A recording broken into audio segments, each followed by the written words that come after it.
I can't remember if I ever talked about this within my channel, but I want to talk about my back surgery experiences.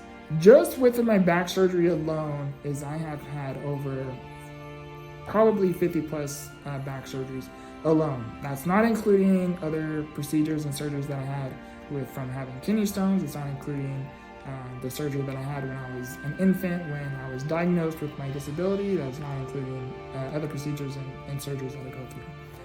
Just within my back alone let me backtrack, I developed severe scoliosis. And for those of you who don't know what that is scoliosis is curvature of the spine. So my spine is,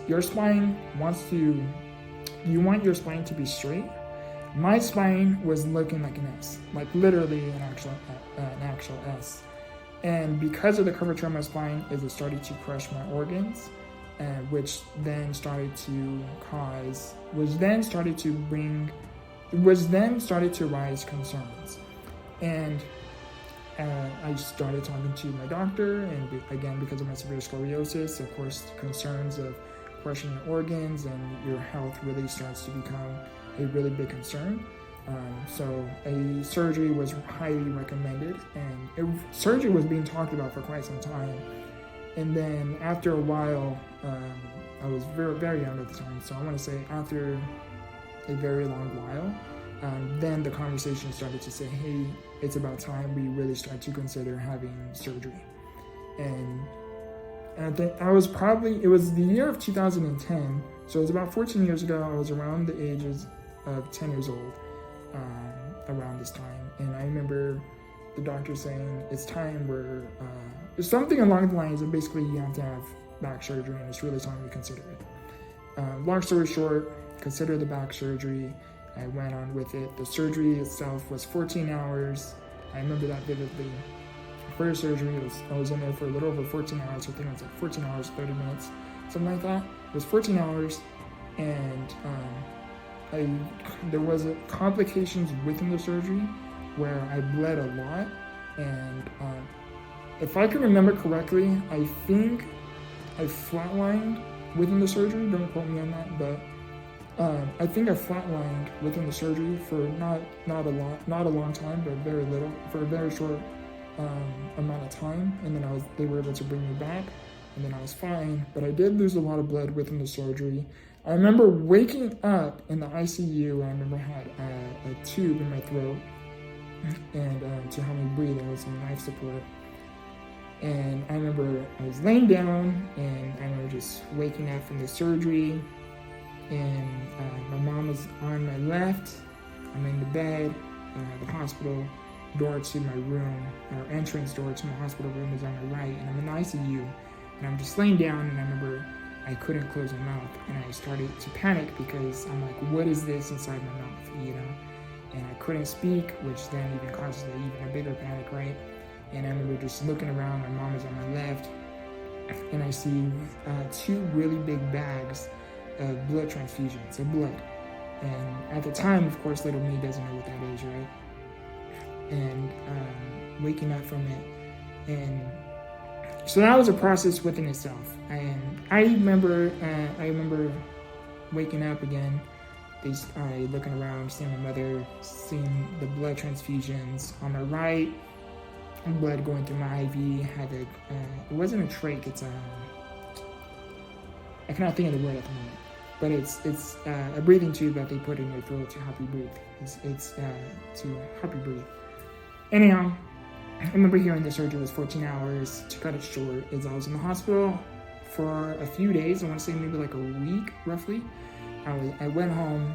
Back surgery was good. Everything went great.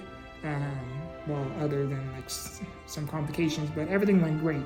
By great, I'm meaning with the purpose of why I needed the surgery was a success. Meaning I had curvature, and now my spine was straight. So they did a spinal infusion, which is they put metal rods in my spine.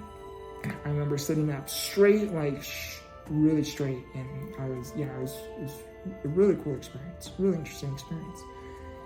And I remember going home that time. Now I started to having to get sponge baths. I was no longer taking showers. I had to start taking sponge baths because now I'm in the recovering phase, and I had to get it. Going home, from what I personally remember, I remember being home no more than a week, but I guess I was home for like several weeks before this happened. I could have sworn it was like within the same week. But anyhow, I got discharged, started getting a sponge bathe.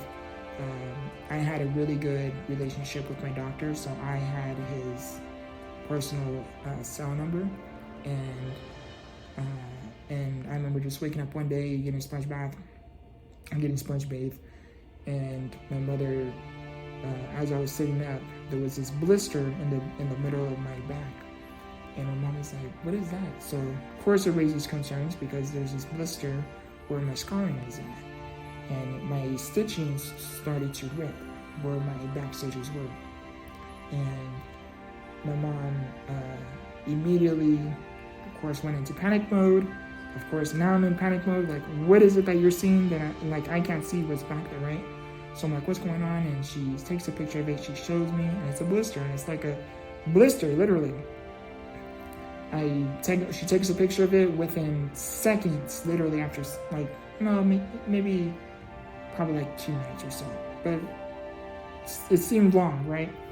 And anyhow, this blister busted, and now fluid is draining from that blister. And she takes another picture after the burst. She tells me to send it to my doctor, because I think it was a weekend. I think it was a Saturday. Send it to my doctor. Doctor immediately responds back and says, do not, he calls up my mom, and then they're talking on the phone, he looks at the pictures, he's like, do not have him eat or drink after midnight. Hearing that, I already knew I was going back in. I already knew I was in for another surgery, another journey. And when the blister burst, you can literally see inside my back. Like, it was really interesting. And I ended up not eating after he said don't eat and drink after midnight. I already knew I was going in for another surgery. At that time, they ended up doing a spinal debridement, which is now taking out the rods from my back. So I had an S. So to put in, so you can get a visualization or an image is, I had severe sclerosis where my spine looked like an S. I had a spinal infusion, which is where they put the rods in my spine. So now my S looks straight, which is really good. Now, because I had this blister burst, I went in for another procedure. They had to do a spinal debridement, which is now they have to take out the rods. Now, after they take out the rods, that is where a lot of things started to happen downhill fairly quickly. Went in, they took out the rods, had a spinal debridement. They had to recut me open. They had to take out the rods. And I was sitting straight for a while. And then they had to restitch me up, cut it short. Within these next upcoming months that followed after is, I cannot remember if I went home after. I think I did go home after. Can't remember. But anyhow, what happened is, because they had to do a spinal debridement, it caused a really bad infection. Ended up having to go in and out. At this time, I was in the hospital for about 2 months. I think a little over 2 months, which is 60 days. And I was in the hospital. They had to take everything out, and I had to have a sponge in the middle of my back, it's like a sponge and connected to a machine. And what it does is it helps your skin heal and close faster while it drains out fluid from the back. It's really hard to explain. But anyhow, I had to have this done. Because I had this done, and because of everything that happened, it's for over a month as I was in and out of the operating room Monday through Friday. When I say in and out, I mean it was an hour procedure. In and out, they had to go in, clean the sponge, clean my back. Put me to sleep. I was under anesthesia under all of this. Put me to sleep. I was in and out all this time. And So this experience alone caused me to be in and out well over 50 times just within my back alone. Like just within this one experience.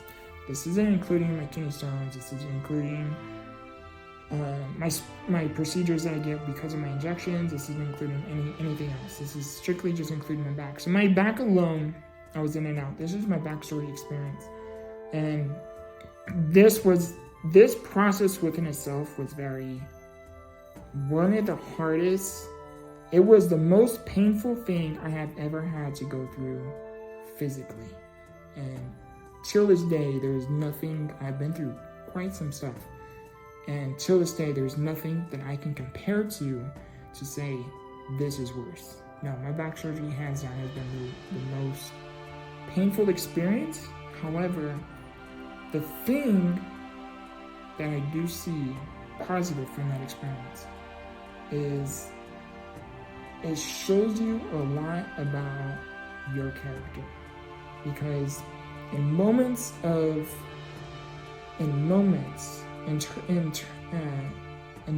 turbulence, it really defines who you are. In moments like that, how are you? In moments when you are in pain, in moments when you are struggling, in moments when you really want to give up and quit, those moments really define who you are. How do you treat those around you? How do you find the opportunity within your experience to help you overcome whatever is yet to come? Because the purpose of this video is, one, it's personalized and it's more personal, so I think it'd be better for my audience to get to know me a little bit more deeply. But two, the purpose of this video is to really say, no matter what it is you're going through, do not let troubling times really break you. You have to find the strength to continue to push on. You have to find the faith to hold on to. You have to find a reason not to give up. And the reason being is because little me, let's just say if little me was that experience alone was it was a lot, especially for a kid. I was a kid at the time, still am a kid.